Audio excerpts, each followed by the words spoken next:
Bon, je vous propose de commencer. Donc, bonjour, mesdames et messieurs. Bienvenue à cette conférence dont le titre pourrait vous faire croire que nous avons oublié les fondamentaux de l'architecture. On a oublié que la porte d'un bâtiment s'ouvre. Mais ne vous inquiétez pas, nous ne sommes pas là pour un cours de menuiserie. Quoique ce serait peut-être une bonne idée pour une prochaine conférence. Dans un monde où tout est numérique, où les claviers règnent en maître, il est facile d'oublier cette porte si humble, si basique, mais tellement vulnérable.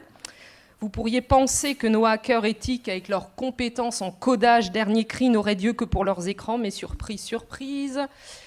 Ils ont aussi un faible pour les bons vieux kits de crochetage que l'on peut acheter sur différents sites en ligne où vous achetez peut-être vous-même différents articles. Alors voilà un petit kit de crochetage qu'on m'a offert d'ailleurs ce matin très, très généreusement. Donc maintenant me voilà parée quand j'aurai oublié mes clés de maison. Alors que nous vantons la smartitude de nos villes et bâtiments, il semblerait donc que nous ayons bien négligé quelque chose d'aussi basique qu'une porte.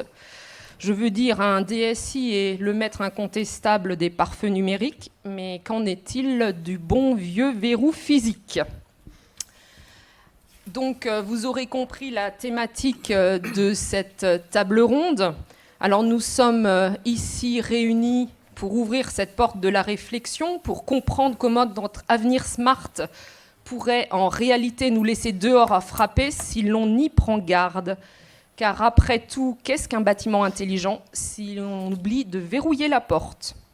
Alors j'espère que cette conférence sera pour vous une véritable clé, une opportunité d'entrer dans un monde où la sécurité n'est pas seulement numérique, mais aussi physique. Voilà pour planter le décor. Alors pour planter le décor, je vais bien entendu vous présenter les personnes qui sont là pour répondre aux questions que j'ai préparées à leur attention, pour tout savoir donc sur ce monde physique qui vient heurter le monde numérique. Alors nous avons d'abord Brice. Brice, bonjour. Alors Brice est un hacker éthique, déjà tout un programme. Alors très autodidacte, Brice a plongé dans cet univers dès son adolescence et sa passion, c'est le bug bounty. Alors il fait partie du club très fermé des hackers qui a réussi à s'introduire chez plusieurs GAFAM. En 2020, il lance BZ Hunt, une start-up brestoise qui évalue l'exposition au risque des entreprises.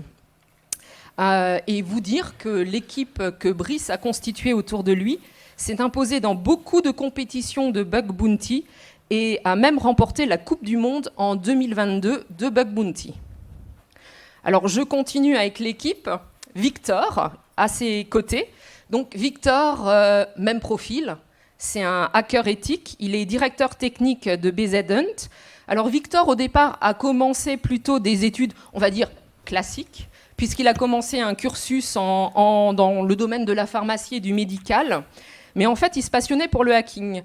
Il avait un peu peut-être peur de considérer que ça pouvait constituer un métier en soi, donc il a continué ses études, mais pendant ses études, il continuait à faire des compétitions, ce qui lui a permis de financer notamment ses études, et il a découvert un jour une faille critique chez Snapchat, qui en fait a constitué un déclic, et il a décidé de vivre de sa passion, et c'est comme ça qu'il a rejoint l'équipe que Brice était en train de constituer autour de lui. Alors, on va passer du côté peut-être un peu plus conventionnel. Amaury juste à côté. Alors, Amaury, il est également, vous l'aurez compris, le point commun de toutes ces personnes, c'est une passion pour ces sujets. Donc, Amaury est passionné par les nouvelles technologies et les relations humaines. Alors, Amaury est entré en 98 dans le groupe Bouygues en tant qu'ingénieur système réseau. Il a eu une carrière assez riche à l'international, en Russie, au Nigeria, où il a développé des systèmes informatiques et télécoms. Il a dirigé beaucoup d'équipes techniques, de beaucoup de projets au niveau de la DSI. En 2013, il a été nommé CTO. Il a lancé un projet d'amélioration et de simplification de la gouvernance des équipes. Et il a également été le sponsor cybersécurité du groupe Bouygues, où il a coordonné en fait l'action de tous les RSSI du groupe, de la construction, des médias, des télécoms, et il a animé cette communauté cyber. Alors en 2021, Amaury a fondé Smalt, qui est une filiale du groupe Bouygues et qui est une entreprise spécialisée en smart building, les fameuses portes. Et enfin, Franck a rejoint le groupe Schneider Electric il y a 6 mois en tant que VP cybersécurité et CISO IMEA. Avant ça, Franck était groupe CISO de CNP Assurance. Et Franck aussi est passionné par les mêmes sujets qui réunissent toutes ces personnes autour de la table, puisqu'il a été pendant 3 ans membre du board de Yes We Hack, et il est également administrateur du Césin. Et Franck a beaucoup pratiqué le bug bounty dans les entreprises dans lesquelles il est passé. Donc voilà les personnes qui vont répondre à mes questions. Mais avant de leur poser ces questions, moi j'aimerais vous en poser à vous dans la salle. Alors le principe de cette conférence, ça va être très interactif. On a décidé avec les personnes de ne pas attendre la fin de la session pour que vous puissiez poser vos questions. Vous intervenez tout au long de la session, vous levez la main, vous les interrogez. Moi, la première question que j'aimerais vous poser au RSSI, c'est de savoir qui parmi vous connaît la personne qui s'occupe de la sécurité physique dans son entreprise. Formidable. Je crois qu'il y a une grande majorité des mains qui se sont levées. Qui d'entre vous travaille sur les projets avec cette personne ? Je pense qu'on a à peu près les mêmes personnes qui ont levé les mains.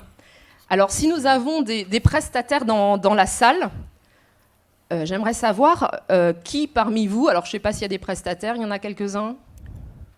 Non. Donc, ma question n'a pas lieu d'être posée. Je voulais leur demander s'ils se préoccupaient, en l'occurrence, de la sécurité physique quand ils intervenaient chez un client.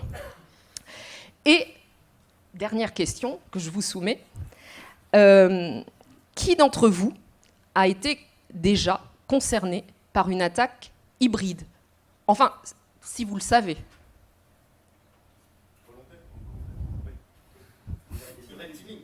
Non. Une vraie attaque, pas une red team. D'accord. Merci pour ce témoignage. Alors, je pense que ce qu'on peut constater, parce que je sais que ce sondage avait été fait il y a quelques années par le Césin dans une conférence, et force est de constater qu'il y avait beaucoup moins de mains qui s'étaient levées sur le fait de connaître dans son entreprise l'interlocuteur qui s'occupe de la sécurité physique. Voilà, un petit constat comme ça à chaud. Mais alors maintenant, sans plus tarder, parole donc aux experts. Donc la première question pour planter le décor de la table ronde, c'est pour toi, Brice. J'aimerais savoir quel état des lieux tu peux nous faire quand tu interviens chez des clients pour réaliser des red teams. Qu'est-ce que tu constates sur la sécurisation des lieux physiques que tes équipes investissent ? C'est quoi les défaillances que vous constatez le plus souvent ? Et qu'est-ce que ça permet de faire, ces défaillances sur un SI ? Merci Annick pour la question. Pour poser un petit peu le contexte, effectivement, aujourd'hui, on reçoit ce genre de demandes, majoritairement par des acteurs, quel que soit leur secteur d'activité, qui vont avoir des inquiétudes autour de sujets, soit risque terroriste, par exemple, donc des lieux de vie et d'animation, ou à défaut, des acteurs industriels qui vont avoir des inquiétudes concernant la protection de leurs secrets et le risque d'intrusion physique. Sur le territoire breton, plus spécifiquement, on a beaucoup de sujets autour de l'activisme, notamment pour des acteurs du domaine agricole et de l'élevage intensif. Donc ils nous demandent de réaliser ces exercices où effectivement, j'entendais le mot red team par 2 personnes tout à l'heure dans la salle, de nous donner carte blanche finalement pour prouver comment on peut rentrer physiquement sur un site avec un niveau de sécurité certain. Alors le constat, effectivement, alors pour le coup j'ai un biais dans la réponse parce que c'est notre métier, mais effectivement on arrive toujours à rentrer, puisque les vecteurs d'intrusion sont divers et surtout il y a une professionnalisation et une accessibilité aux outils qu'on utilise lors de ces missions offensives qui sont énormément démocratisés et répandus. Typiquement, avoir accès à du matériel sophistiqué pour faire de l'attaque sur des serveurs sécurisés, sur des protocoles de communication sans fil. Ça coûte plus plusieurs milliers d'euros comme il y a quelques années. Aujourd'hui, je pense que vous l'avez vu passer sur les réseaux professionnels. Un petit Flipper 0, le Tamagotchi du hacker à 200 euros. On est bien loin de ce qu'on utilisait comme équipement il y a à peu près une dizaine d'années. Qu'est-ce que ça permet de faire ? Globalement, on va utiliser tous les moyens et techniques et humains, parce que l'ingénierie sociale et la manipulation de l'être humain pour rentrer de manière illégitime sur un site sécurisé permet d'ouvrir les portes bien plus facilement qu'on peut ne le penser. Typiquement, dans certains secteurs géographiques où les gens ont tendance à être bien trop accueillants, lorsqu'on se présente à 8h du matin, les bras chargés d'un carton, les gens nous tiennent la porte pour nous laisser rentrer, sans qu'on ait demandé quoi que ce soit, sans avoir de badge, et même si c'est un double sas sécurisé. Donc, on va utiliser plusieurs moyens pour rentrer sur des sites sécurisés. Et la finalité, comme toujours, c'est de prouver l'impact sur la capacité à porter atteinte au système d'information, parce que finalement, une fois sur site, c'est de l'accès à de la donnée illégitime ou à de la donnée sensible. Et de manière complémentaire, c'est de montrer dans la gestion des flux humains au sein d'un site supposé sécurisé les zones illégitimes sur lesquelles on n'est pas censé accéder et de montrer étape par étape la manière dont on a su passer outre les mesures de protection périmétrique qui sont en place et les modus operandi associés, c'est-à-dire quel outil ou quel subterfuge humain ou technique on a usé ou abusé pour mettre en exergue ces manquements de sécurité. Quelles sont les causes racines de comment on y arrive ? Ce n'est pas que la manipulation de l'humain, aussi malheureusement des fois c'est une mauvaise gestion des partenaires ou des sous-traitants en charge de la sécurité périmétrique, parce que c'est souvent des sujets qui s'avèrent être externalisés ou sous-traités à des entreprises tierces qui ne sont pas souvent sensibilisées au fait que ça puisse leur arriver ou la manière dont ça se déroule, dont se déroule ce genre d'intrusion. Avant de demander à Amaury Franck de réagir par rapport à ça, est-ce qu'il y a peut-être une attaque plus particulièrement emblématique que tu pourrais nous partager qui est arrivée par rapport à une intrusion physique qui a permis d'entrer sur un système d'information ? Alors, on a quand même assez... je pense qu'on a un certain nombre aujourd'hui d'attaques ou de vecteurs qui ont été documentés. Malheureusement, comme toutes les cyberattaques, certaines d'entre elles ne sont pas déclarées et forcément ne me permettent pas au public de tirer les enseignements finalement de ces actes criminels. Je pense qu'on ne pourrait pas parler finalement de sécurité périmétrique et d'IoT, voire même de système industriel, sans mentionner le très fameux Stuxnet des années 2000. Finalement, par du vecteur physique, in fine, vous arrivez à rentrer sur des circuits qui sont fermés. Mais ça serait finalement faire abstraction de toute l'évolution qu'il y a eu entre-temps sur les 10-15 années qui ont suivi. Ça peut aller aussi bien, alors si j'étends un petit peu le domaine sur la partie périmétrique, il y a eu de l'attaque documentée sur du building financier via des drones qui se positionnaient sur le toit. Donc à partir de ce moment-là, ils venaient cibler l'aspect sécurité périmétrique de l'entreprise. Il y en a eu d'autres, par exemple, où c'était... et je vous invite à regarder la vidéo, c'est super intéressant. Une équipe de pentesters de Red Teamer, justement, aux US, qui sont rentrés justement dans une centrale électrique pour faire du corollaire sur la centrale électrique. Vous avez eu une équipe spécialisée qui est venue s'en prendre et qui est venue détruire une partie des infrastructures physiques en Caroline du Nord. C'était il y a 2 ou 3 ans. L'attaque n'a toujours pas été revendiquée, par ailleurs. Donc assez édifiant comme exemple. Donc c'est quand même largement moins documenté que d'autres types d'attaques. Tout à fait. J'ai échangé avec un RSSI justement sur une entité un petit peu sensible. Il me disait que très souvent, ils avaient des personnes qui se faisaient passer pour X, Y, Z ou telle source d'information pour pouvoir avoir accès à telle ou telle personne en interne.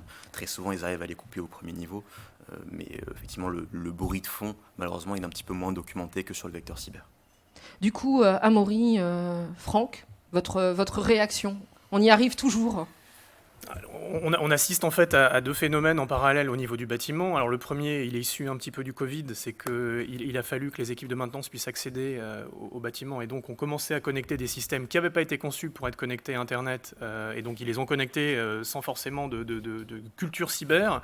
Et puis un deuxième élément, alors qui est très contextuel lié au marché, c'est que aujourd'hui, il est de plus en plus difficile de louer des bâtiments tertiaires et donc on est sur une évolution en fait d'une vente de bâti à une vente de valeur d'usage. C'est-à-dire qu'un bâtiment aujourd'hui doit représenter une valeur d'usage et pour représenter une valeur d'usage, il faut pouvoir utiliser l'ensemble des équipements IoT du bâtiment pour créer à la fois pour le mainteneur et pour l'utilisateur, un contexte qui lui permet d'être dans un bâtiment attractif, pouvoir régler sa climatisation, pouvoir avoir du profilage sur l'usage du bâtiment. Et donc on a, si on regarde l'échelle un peu de digitalisation, c'est qu'on a commencé par digitaliser des processus support et management il y a quelques années. Après on est arrivé au processus métier, maintenant on est dans tout digital.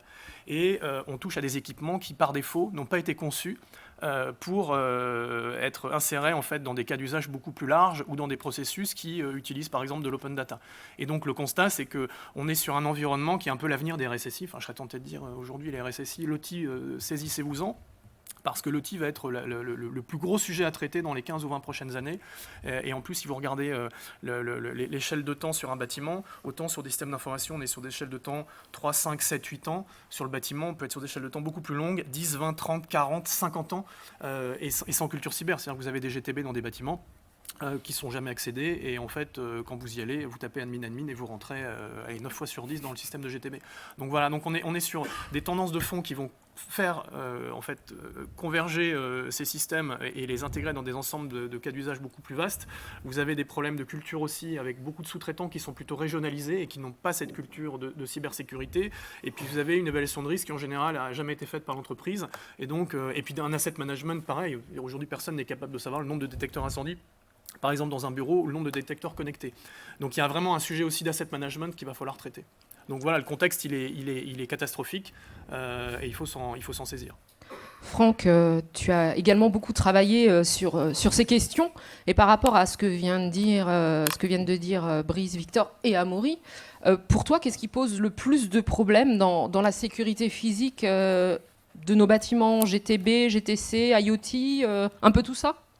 Disons que le plus gros problème, et je suis un peu surpris par les mains levées, où tout le monde explique qu'il connaît toujours son responsable sécurité physique et travaille avec lui, c'est qu'en général, les bâtiments sont rarement correctement gérés d'un point de vue sécurité, des patchs, la maintenance en conditions de sécurité, parce qu'il y a quand même une culture originelle très orientée AirGap. Et en général, les RSSI étaient suffisamment, occupés à s'occuper de leurs tâches, naturelles, et laissaient d'une façon silotée, parce que l'organisation le demandait, la sécurité physique gérée par d'autres personnes. Et tant que, la clim marchait, que les badgeuses marchaient et que les portes de sécurité fonctionnaient, tout allait bien. Et donc, connaître la personne, c'est une chose. L'accompagner pour pouvoir voir si la sécurité périmétrique et la gestion du bâtiment est correctement gérée, c'est une toute autre histoire. Et comme Amaury le disait, il y a soit des anciens équipements qui sont incapables d'être sécurisés parce qu'ils utilisent des protocoles qui sont tout simplement pas sécurisés, soit parce qu'il y a un certain nombre d'intervenants extérieurs ou internes qui veulent avoir une flexibilité due au télétravail, entre autres, de se connecter pour intervenir sur des équipements IT connectés à de l'OT, à partir de chez eux, à partir de leur téléphone, et qui en fin de compte vont mettre en exposition des outils qui ne sont absolument pas faits pour être sur Internet. Il y a un danger qui est trop souvent sous-estimé.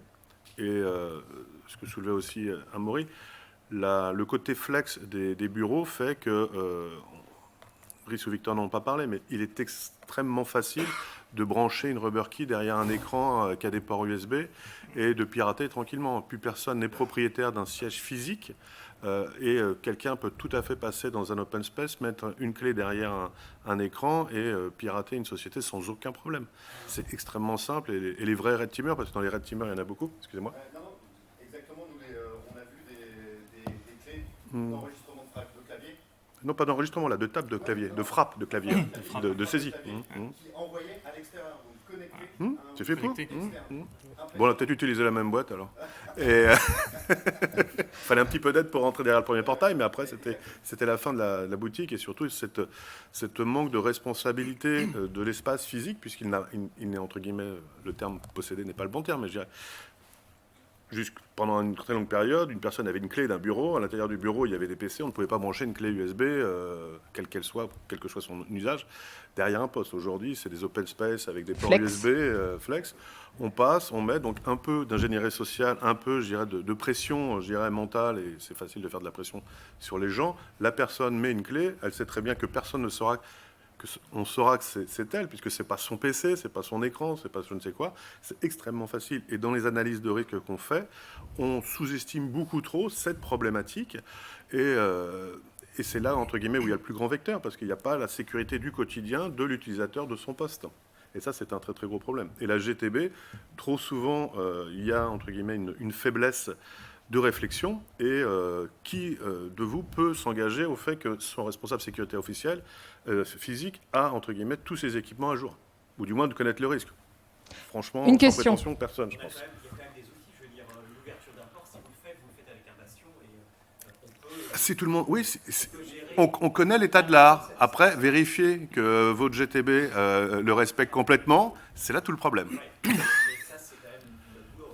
Moi, je suis le directeur sûreté et risque du groupe Altaria. C'est notre métier que de construire des immeubles qui sont particulièrement résilients. Vous, peut-être, mais je parle des autres immeubles. Je suis l'ancien patron de la sûreté du groupe physique-logique. Je n'ai jamais séparé les deux. C'est comme ça que je l'ai construit, c'est comme ça que je l'ai vendu. J'ai un certain nombre de bâtiments. Le cybercampus, c'est nous qui l'avons construit. Moi, j'ai travaillé avec les équipes dès l'instant qu'on a identifié le cybercampus pour justement intégrer dès le départ un maximum de sécurité logique physique dans le bâtiment lui-même. J'aime bien le cybercampus, mais vous arrivez à passer sans problème 2 ou 3 personnes au badge. Donc, non, mais c'est pour vous donner un exemple. On n'est pas là pour parler du cybercampus. Après, si vous voulez, le marché du neuf, il suffit de regarder les journaux, c'est un marché qui est quand même en train de s'effondrer, puisqu'on est sur des chiffres à moins 30, moins 40% aujourd'hui en France. Donc il va y avoir beaucoup de projets en RSO, en rénovation site occupé. Et en fait, autant sur le neuf, c'est vrai que dans un CCTP, on peut intégrer un certain nombre de contraintes et de contextes cyber. Autant dans l'ancien, si vous voulez, vous découvrez, Franck en parlait, mais des protocoles comme le BACnet, des protocoles comme le MBus ou le Modbus, qui n'ont pas été conçus par essence pour être sécurisés. Et donc en fait, comme vous allez avoir de plus en plus de projets de rénovation sans site occupé, vous allez vous retrouver avec des contraintes d'intégration qui vont être extrêmement complexes.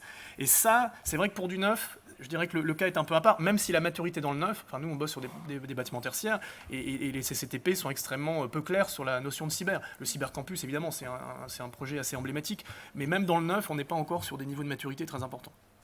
Alors il y avait une question, je crois, monsieur. La gestion du bâtimentaire. La gestion technique des Excusez-nous, bâtimentaires. Gestion technique du bâtiment. Voilà. Excusez-nous. Voilà. CVC, C'est l'ensemble des choses qui sont intégrées dans le bâtiment. Un point qu'Amaury n'a pas soulevé, c'est qu'il y a beaucoup d'immeubles qui sont en utilisation partagée. Et c'est extrêmement difficile de sécuriser un immeuble qui est multilocataire. C'est un casse-tête. Ouais. Monsieur.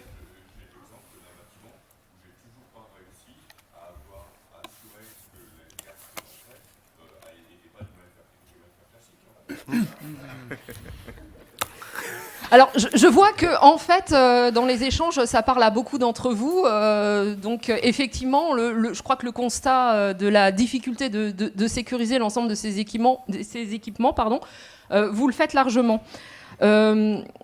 Du coup, est-ce qu'on n'est pas un peu quand même dépendant de tout ce qu'on met aujourd'hui, puisqu'on est sur le bâtimentaire, de tout ce qu'on met aujourd'hui dans nos bâtiments, comme l'IoT, par exemple, qui a fait l'objet d'ailleurs d'une commission du Before des Assises, sur lesquelles on a très peu de prise, une réaction comme ça.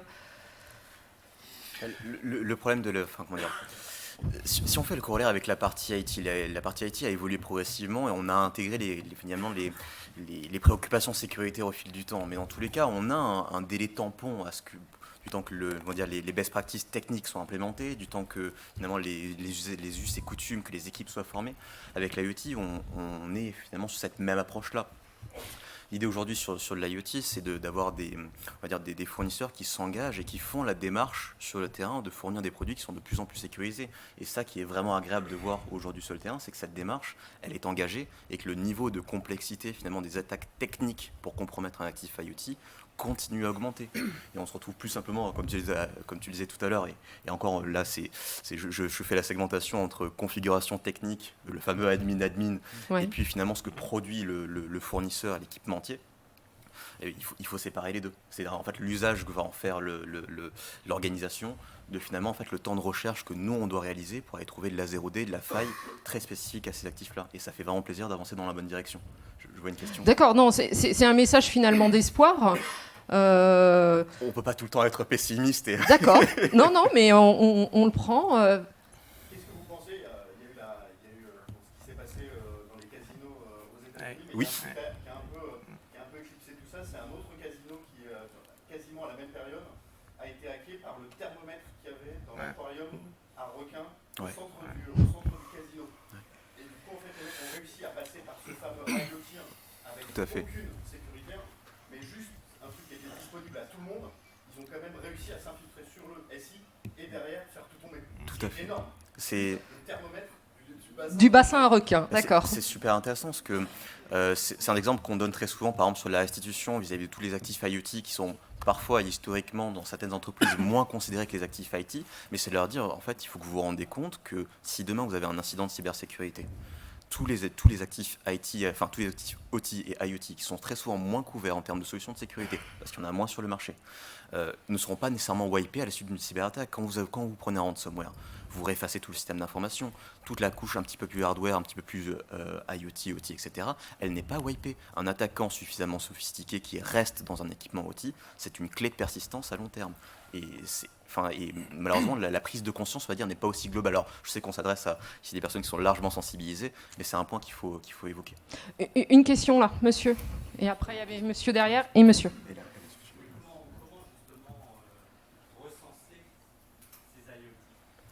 Alors, la réponse, elle est à plusieurs niveaux. Et Amaury a évoqué un sujet pertinent tout à l'heure, c'est la partie asset management. Il faut avoir une cartographie exhaustive de tout ce qui constitue le volet OT et IoT. Finalement, même exercice qu'on a tendance à faire en premier lieu avec notre infra et notre IT de base. Mais effectivement, c'est une vraie collaboration. Et ça, on le voit très peu sur le terrain. Et je rejoins Franck sur le regard un petit peu critique de se dire on a des RSSI d'une part et on a des responsables de la sûreté qui se connaissent effectivement, mais qui ne se parlent pas forcément. Puisque lorsque sont mis en exergue les problématiques sécuritaires, les discours qui reviennent souvent sur la table, c'est « Ah bah je ne sais pas ce qu'ils m'ont fait au service ingénierie, j'étais même pas au courant qu'ils avaient installé 10 caméras sorties d'usine backdoorées sur la dernière année. » Parce qu'en fait, il n'y a pas de visibilité exhaustive. Alors, c'était très intéressant ce qui a été dit sur la manière d'aborder le sujet et de le traiter dans le cadre de la fabrication d'un nouveau bâtiment, puisqu'on peut, dès le début, intégrer sur un volet cahier des charges, exigences contractuelles, security by design appliqué finalement, et une analogie appliquée au monde de la construction. Néanmoins, sur la reprise de l'existant, on a des cas ahurissants où je prends une ville, par exemple, du Nord, comme Lille ou Amiens, ville minière, ou sur lesquelles vous avez des acteurs industriels, où la sécurité périmétrique, c'est des morceaux de béton entre maisons historiques pour la conservation du patrimoine. Et c'est ça qui fait le tour de l'usine. Donc on a une reprise de l'existant et une dette historique qui est très forte et sur lesquelles, effectivement, en interne, bien qu'ils ne se connaissent, IT et OT ne communiquent pas. Après, je pense que l'autre sens, c'est pour compléter ce que tu disais, l'autre partie de la question, c'est finalement concrètement quelles sont les solutions qu'on a en place. Du coup, Brice répondait sur la partie organisationnelle qui, en l'occurrence, elle est cruciale et malheureusement n'est pas déployée dans toutes les entreprises. Sur la partie solutions techniques et IT, aujourd'hui, en fait, on a assez peu de solutions. Il y en a principalement 2 sur le marché. Alors, je ne cite pas pour ne pas faire de publicité spécifique, je n'ai pas d'endorsement spécifique de ces solutions-là, mais finalement qui ont pour visée d'aider à cette cartographie-là via des protocoles de communication bas niveau, via certaines méthodes de découverte, etc. Parce qu'ils s'aperçoivent que les méthodes de cartographie traditionnelles de l'IT, quand tu as des réseaux en /8 qui sont incartographiable, parce que tu lances un scan réseau, potentiellement la carte en face s'effondre. En fait, il y a un véritable marché qui est en train de se développer avec 2 principaux providers entre la partie EMEA et la partie SEA à peu près. Alors, il y avait 2 autres questions, monsieur. Je crois que vous aviez... Non. Alors, qui est-ce qui avait levé la main? Voilà, si ça... Allez-y, et puis on va poursuivre.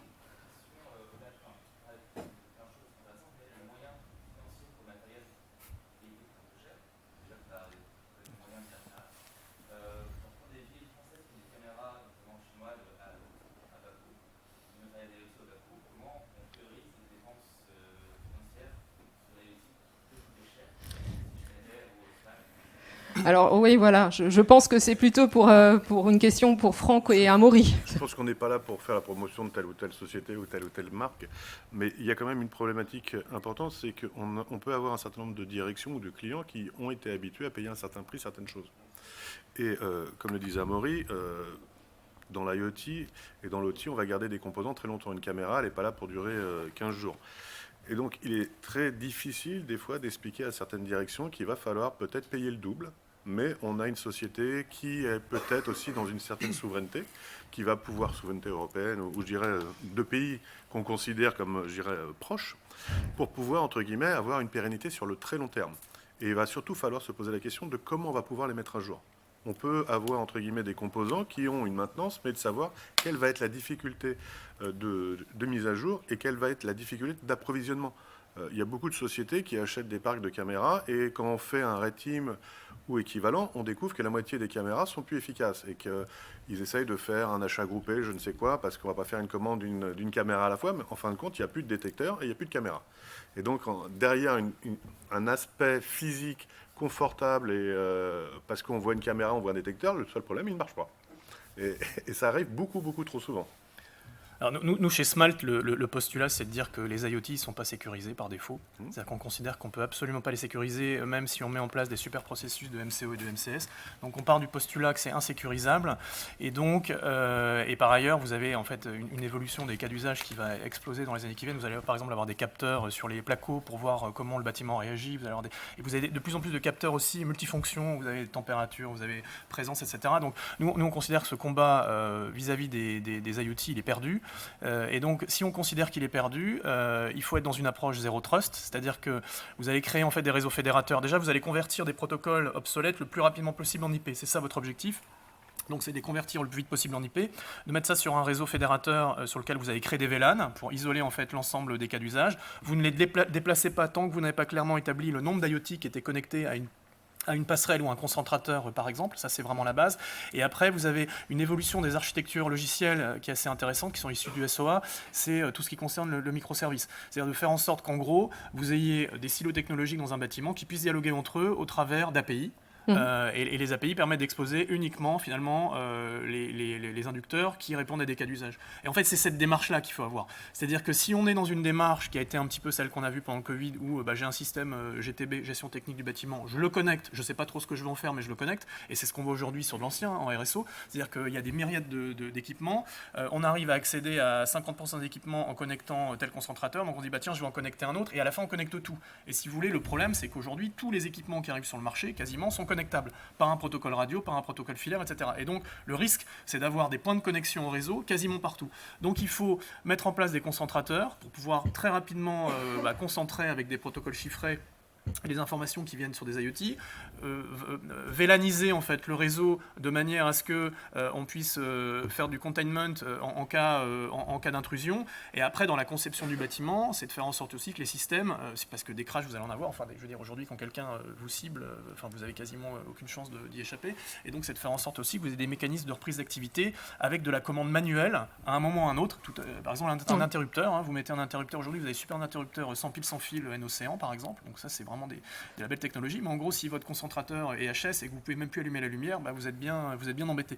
Et donc, il faut avoir plusieurs niveaux de commande qui vous permettent toujours de débrayer et de pouvoir reprendre la main. Mais je considère quand même que l'IoT, le combat pour moi, il est perdu. Alors, c'est pour ça qu'il y a vraiment deux approches sur le marché. Vous avez soit une approche silo technologique et qui peut fonctionner sur certaines parties du bâtiment, c'est-à-dire je vais scaler en fait mes produits, je vais avoir un radiateur qui va être de plus en plus cher parce qu'on va mettre de l'intelligence en local, ou alors vous avez plutôt une vision horizontale, c'est que je mets des équipements qui sont des équipements peu chers, et finalement l'intelligence je la mets plutôt dans la plateforme digitale et j'utilise en fait des API pour pouvoir dialoguer avec l'ensemble des écosystèmes, qu'ils soient internes ou externes avec de l'open data. Alors, nous, c'est notre approche, nous on travaille avec des Schneider, mais on sait que Schneider ne peut pas couvrir tous les cas d'usage dans un bâtiment. Et donc, il va falloir travailler avec d'autres acteurs. Et des acteurs qui sont des acteurs peut-être moins matures que Schneider. Et donc, il faut pouvoir créer le cas d'usage le plus idéal finalement pour le client et répondre au cahier des charges. Voilà. Donc, en tout cas, pour nous, le combat de l'IoT, il est plié. Merci. Je pense que... Oui. Apporte une solution, tu sais que par défaut, c'est plié, mais derrière, tu as quand même la capacité de venir englober tout ça dans une posture. Dans une posture, voilà. De l'accompagner. Voilà, mais pas au niveau de l'objet. Je pense qu'au niveau de l'objet, on peut le faire, mais imaginez mettre à jour les caméras tous les mois, ok, vous pouvez le faire, mais ça va vous coûter une fortune. Mais est-ce qu'il y a quand même des innovations technologiques dans le domaine qui permettent de garantir une plus grande sécurité physique qui sert le logique ? API. API, modèle API microservice. Moi, je vois que celui-là. Je voyais Brice. Ouais, je voulais rebondir effectivement sur ce qui vient d'être dit. Aujourd'hui, on a un secteur d'activité bien spécifique qui a jeté l'éponge depuis plusieurs années, c'est le médical avec le biomède. Vous parlez avec les RSSI, des GHT ou des CHU, ils vous parlent tous du VLAN de la honte, sur lequel s'est retrouvé cloisonné tous les équipements, parce que derrière, il n'y a pas de maîtrise de la chaîne des fournisseurs, ou à défaut, il n'y a pas la possibilité d'exprimer des exigences quant au modèle sécuritaire du produit qu'ils achètent, et qui, quand je vous parle d'un PET scan à 7 millions d'euros, sur lesquels on a des vulnérabilités qui datent de 2014, à the service et des sorties d'usine. Comment est-ce qu'ils peuvent envisager les solutions qu'ils ont fait, c'est le cloisonnement. C'est le cloisonnement et c'est l'isolation en protégeant l'essentiel qui est le cœur du système d'information et en acceptant que cette partie, si jamais elle était compromise, resterait cloisonnée et sandboxée dans un périmètre maîtrisé. Victor. Et puis il y a un dernier point aussi que je trouve plus rarement évoqué sur la partie sécurité IoT, qui est le suivant, c'est le problème de la vente en marque blanche. Demain, par exemple, vous dites « Ok, je ne veux pas de caméra de tel pays de l'Est ou de tel pays asiatique parce qu'on sait qu'il y a des problématiques de vulnérabilité XYZ exactement, qui n'a jamais été corrigée, les comptes backdoor, etc. par défaut. Donc très bien, on l'intègre dans le cahier des charges. Finalement, qui est le département? Ça rejoint ce que tu disais sur la partie organisation, ça rejoint ce que tu disais aussi finalement sur la partie achat à bas coût. Très bien, on débloque une ligne budgétaire, on va acheter du matériel qu'on va qualifier un peu de meilleure qualité.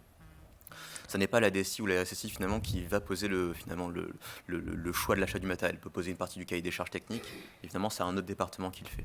Et puis finalement on se retrouve à acheter du matériel auprès d'une boîte qui a simplement posé son label dessus, mais le hardware est exactement le même, le support le logiciel, le support en termes de mise à jour est encore plus limité, et en fait c'est juste une petite astuce toute idiote qui fait que parfois on se retrouve avec du matériel qui est compliant de cahier des charges sécu, mais qui en pratique se retrouve tout aussi vulnérable. Au fond, monsieur, là, vous levez la main.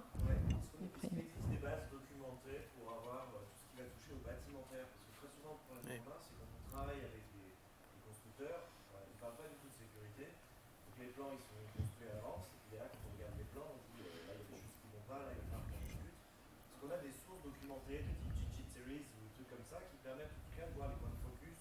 Je pense sur les portes, je pense sur les contacteurs, je pense sur les peines, sur les serrures. Est-ce qu'on a des sources documentées qui peuvent nous aider sur ces volets? Vous avez la LSBA, la Smart Building Alliance en France, qui a commencé à édicter un référentiel qui est assez intéressant, qui s'appelle le Ready to Service, et ils l'ont décliné. Alors vous avez tout un volet, alors ils ont commencé sur le volet cyber, après vous avez les référentiels ISO 27001, mais aujourd'hui je dirais qu'on est un peu sur quelque chose d'assez balbutiant, et il faut revenir aux fondamentaux. Aujourd'hui vous avez des analyses de risque IBIOS, l'ANSSI on a sorti une qui s'appelle IBIOS Risk Management, qui est une évolution c'est une analyse de risque française qui est très bonne, et c'est vrai qu'aujourd'hui rien n'en place l'analyse de risque en amont pour identifier, tu parlais d'un PET scan, un PET scan à 6 millions d'euros, celui-là on va peut-être le mettre à jour pour le coup, parce que mais un IoT, une caméra à 15 balles, peut-être, et en plus peut-être qu'elle va tomber en panne et qu'à un moment quelqu'un va la remplacer par une autre caméra ou par un modèle qui apparemment est existant mais qui utilise des chips totalement différents. Donc le sujet de fond, c'est quand même, je pense que l'analyse de risque va devenir quelque chose qui va progressivement s'imposer en fait dans le bâtiment comme ce qu'on trouve dans la DSI en fait. Je pense qu'il y a l'analyse de risque, mais il y a aussi particulièrement des red teams. Il faut faire des vrais red teams avec des vraies sociétés capables de le faire. Et un des gros problèmes, qui était la question initiale d'Annick, c'est le RSSI travaille rarement avec les responsables de sécurité physique. Il y en a sûrement quelques-uns qui travaillent très bien et qui mangent tous les jours ensemble et qui travaillent pour chacun des projets. Mais d'une manière générale, c'est absolument pas la même approche. Quand on pend des cartes d'accès ou quand on va même parler, entre guillemets, je dirais, de vérifier que le NAC est vraiment bloquant sur un immeuble, tous les NAC que j'ai pu voir, ils n'ont jamais été bloquants. Ça a été après des red teams qu'ils sont véritablement devenus bloquants. Et ça, c'est véritablement des tests. Il faut les challenger avec des professionnels dont c'est le métier de tenter l'intrusion. Et ça, c'est extrêmement important. S'entraîner. Il y avait encore 2 mains qui s'étaient levées, si on a répondu. Du coup, moi, je voulais savoir, justement, par rapport à ce que tu dis, Franck, Brice, Victor, c'est quoi la suite que donnent les clients à vos red teams ? Vrai plan d'action? Est-ce qu'après, vous repassez et est-ce que vous ne pouvez plus entrer? Alors, vrai plan d'action, mise en conformité globale dans des délais de moins de 6 mois, non, malheureusement, ça relève plus de l'utopique de la réalité. Parce qu'effectivement, il y a des enjeux de mise en conformité technique qui sont conditionnés par des renégociations internes ou de la politique interne autour de sujets comme le budget, c'était évoqué tout à l'heure, c'est un vrai sujet. Renouveler un parc entier de caméras, Des fois, c'est pas possible sans une échéance à 5 ou 6 ans, parce que derrière, il y a des contrats aussi de maintenance avec des prestataires qui sont en lieu et place. On n'a pas envie de se fâcher avec son sous-traitant avec qui on travaille depuis 25 ans, même s'il y a des problématiques sécuritaires sur les produits. Donc non, le changement ne se fait pas rapidement, et c'est, je dirais, même des fenêtres temporelles plus longues que ce qu'on peut voir sur du test d'intrusion classique qui concernerait un système d'information. Hein. C'est beaucoup plus long en termes C'est beaucoup plus long, Ouais, on d'accord. est plus sur des fenêtres temporelles d'à minima 2-3 ans. Et surtout, l'aspect collaboration, alors, pour une grande majorité de nos acteurs industriels, c'est souvent les services d'ingénierie qui portent la responsabilité de la sécurité périmétrique et de l'évolution des sites industriels en termes de bâtiments, de gestion du site. Il y a un vrai travail d'appropriation à ces sujets, d'analyse de risque autour de procédures comme la 27001, et ça ne se fait pas du jour au lendemain pour emborder ces acteurs qui n'ont jamais été concernés. Et là, c'est des processus qui peuvent tirer entre 6 mois et 1 an avant de pouvoir faire l'exercice dans la foulée d'intégration de tout ce volet OT, IoT, Biomed et j'en passe, dans la politique de gestion du risque déjà en place pour le volet IT. Et surtout, il y a un travail complémentaire qui est fait généralement, c'est tout l'accompagnement de là-dessus autour de la sécurité des systèmes industriels, qui est de la procédure annexe et qui généralement est méconnue elle-même des services IT cette fois-ci. Du coup, la question, ça revient aussi à parler des hommes, hein, comme on l'évoquait, comme tu l'évoquais, Franck. C'est qui qu'on doit associer à ces questions ? Il y a deux choses. Il y a premièrement, je dirais, les sécurité physique et sécurité informatique doivent absolument travailler ensemble, mais de travailler de façon quotidienne, comprendre, et que l'expertise de la sécurité IT apporte du plus à la sécurité physique, et que la sécurité physique, comme on le disait tout à l'heure, explique ces problématiques, parce que comprendre la problématique des cartes d'accès, comprendre la problématique d'une GTB, c'est pas évident. Et quand on connaît bien, je dirais, EBIOS-CRM, fantastique, mais si on ne comprend pas les sources et les vecteurs de risque, on ne va pas en faire grand-chose. On va faire des jolis dessins, ça va être joli, on sera compatible, mais à la fin, on n'aura absolument pas, je dirais, réduit le risque ou partagé cette connaissance du risque. Mais il y a un point qu'on n'a pas soulevé, c'est toute l'administration, je dirais, des systèmes informatiques derrière la sécurité. Maintenant, comme il y a presque, les nouveaux buildings sont rarement en air-gap pur, je dirais, ça va être, entre guillemets, probablement une partie, je dirais, des équipes informatiques traditionnelles qui va avoir une nouvelle activité, et qui va être de mettre à jour sur des réseaux plus ou moins séparés. Et c'est là où, entre guillemets, un bon conseil de société d'ingénierie sera important pour voir à quel moment, entre guillemets, il faut avoir soit des liens physiques, soit des liens complètement isolés pour pouvoir, entre guillemets, faire des mises à jour correctes. Et donc, on va avoir des gens qui étaient habitués à faire des mises à jour de serveurs applicatifs qui vont intervenir pour faire de la mise à jour d'équipements IoT ou OT.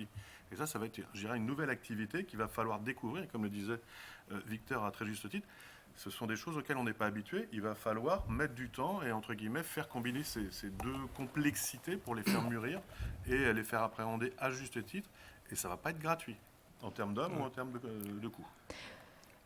Par rapport à ce que vous aviez échangé tout à l'heure, il y a un point qui a été évoqué, le site multilocataire. Comment on fait, Amaury, dans ce cas-là ? Ouais. Juste pour revenir quand même sur le sujet des hommes, enfin, moi j'ai un très gros client aujourd'hui qui est un client étatique, enfin, je ne citerai pas le ministère pour lequel on travaille, mais sur les nouveaux projets maintenant, on a un officier de sécurité qui est en fait nommé.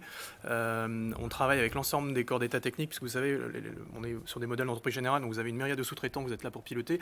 Et donc en fait, le client nous a demandé de les sensibiliser. Donc on les sensibilise à la cyber, on leur explique ce que c'est, parce que souvent ce sont des équipes de dizaines de personnes, des CV6, chauffage, ventilation, clim, qui n'ont pas l'habitude en fait de la cybersécurité. Donc des phases de sensibilisation, on épluche les fiches techniques des produits ensemble, on identifie s'il y a un chipset qui pourrait potentiellement poser problème ou être connecté à Internet, on ouvre les boîtiers, on fait du scellement physique, c'est-à-dire pour désactiver en fait les fonctions physiques de l'appareil qui pourraient potentiellement poser problème, et après on effectue un blocage logique. Voilà, c'est juste en aparté. Alors ça, c'est le client qui est le plus, je dirais, qui apprend avec nous. Hein. C'est un client qui est en train d'apprendre avec nous, mais où la barre a été positionnée extrêmement haut vu le risque. Sur les sites multipreneurs, c'est un vrai sujet. Hein. Par exemple, les bâtiments tertiaires à Paris, vous avez des bâtiments qui ont été conçus pour un preneur, et puis vous en avez 4, 5, 6, 7, 8, 9. Et là, je dirais que dans les plateformes digitales qui sont un peu en amont, over the top, il faut pouvoir déjà comprendre qui fait quoi dans le bâtiment. Donc au niveau des clients, et après, par rapport aux clients, c'est leurs sous-traitants, parce qu'ils ont eux-mêmes des sous-traitants. Et bien souvent, ces sous-traitants, ce ne sont pas les mêmes, et ils interviennent tous dans le local GTB. Donc il faut être capable de pouvoir profiler en fait la GTB, c'est-à-dire une GTB unique pour le bâtiment, et en fait d'avoir du profilage par client, et ensuite de la décliner par intervenant ou sous-traitant du client. Vous voyez, alors, soit vous déléguez la main à un administrateur pour chaque client, et vous avez une application granulaire où vous pouvez choisir en gros ce que le sous-traitant a le droit de faire, ou alors vous bossez avec eux pour pouvoir identifier les rôles et les missions d'intervention dans le bâtiment pour pouvoir donner des droits bien spécifiques. Mais aujourd'hui, voilà, c'est quelque chose qui commence à arriver, mais jusqu'à présent, enfin, je vais vous dire, moi je travaille sur des anciens bâtiments, chaque fois que j'arrive dans le local GTB, déjà le local GTB, vous avez GTB ou admin, hein. C'est 100% des 100% des cas. Hein. 100% des cas. Bon, pas très rassurant. Alors la porte est fermée. La porte est fermée, le verrou est tiré. Alors le verrou est tiré, pas sûr. Et puis les clés, vous pouvez les récupérer en allant demander ça avec le badge à 5 mains. Voilà, au gardien, la conciergerie, je ne sais qui. Donc voilà, la sécurité physique elle-même est pas. Merci Amaury. Alors on va prendre la question de monsieur, puis après je vous demanderai votre mot de conclusion pour finir, parce qu'on m'a fait un petit signe.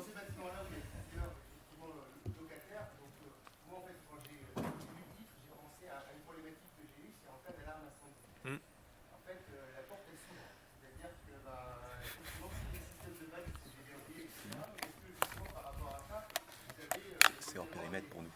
C'est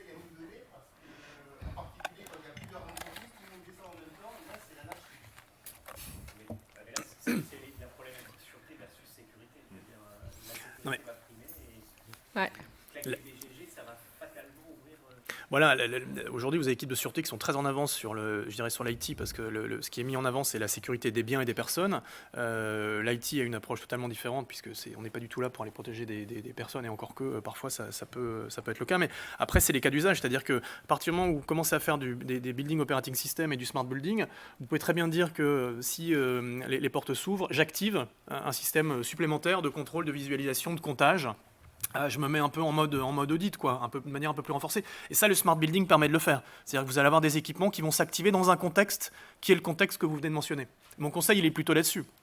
L'intérêt en fait du smart building et du désilotage au niveau du bâtiment, c'est vraiment pouvoir avoir des cas d'usage illimités. Je vais vous prendre un exemple avec un de mes clients qui en fait avait mis des systèmes des capteurs de feuillure, des systèmes d'ouverture, de détection d'ouverture de fenêtres. Et c'est une résidence aujourd'hui gérée pour des personnes âgées. Si vous voulez, avant, qu'est-ce qui se passait? Quand vous mettiez en place un système anti-intrusion, vous aviez un silo anti-intrusion, voilà, et quand la fenêtre s'ouvrait, il y a une alarme qui était émise et qui était envoyée à quelqu'un. Sur les systèmes les résidences pour personnes âgées, il y a un sujet très important à monitorer, c'est la chute. Dans un contexte de smart building, vous n'avez pas de silo. C'est-à-dire que s'il n'y a pas eu de smart building, vous auriez eu un silo détection d'intrusion, vous auriez eu un silo détection de chute. Et en fait, avec le même capteur, vous allez pouvoir dire, voilà, si la fenêtre, la porte ou le frigo s'est pas ouvert pendant plus de 8 heures, il y a une suspicion de chute, et je vais pouvoir activer une caméra ou un autre système pour faire une levée de doute. Voilà. Vous voyez le concept, alors qu'avant le bâtiment, un cas d'usage, un silo technologique. Et donc ce que vous dites là, c'est qu'en fait, si vous commencez à désiloter, vos cas d'usage sont infinis, et donc il faut contextualiser l'algorithme en fait, au niveau des IoT pour pouvoir leur faire autre chose. Voilà, alors, un capteur de CO2 aujourd'hui permet de savoir combien il y a de personnes dans une salle. Vous pouvez savoir si quelqu'un dans une salle, si vous avez plus de 500 ppm sur un capteur de CO2. Donc s'il y a quelqu'un, j'active un scénario. Bon. Alors voilà, ça sera le mot de la fin, je ne sais pas. Un dernier conseil, Victor Brice. Allez les voir, super start-up. On m'en a dit que le plus grand bien. Bon. Merci à tous. Merci beaucoup, merci.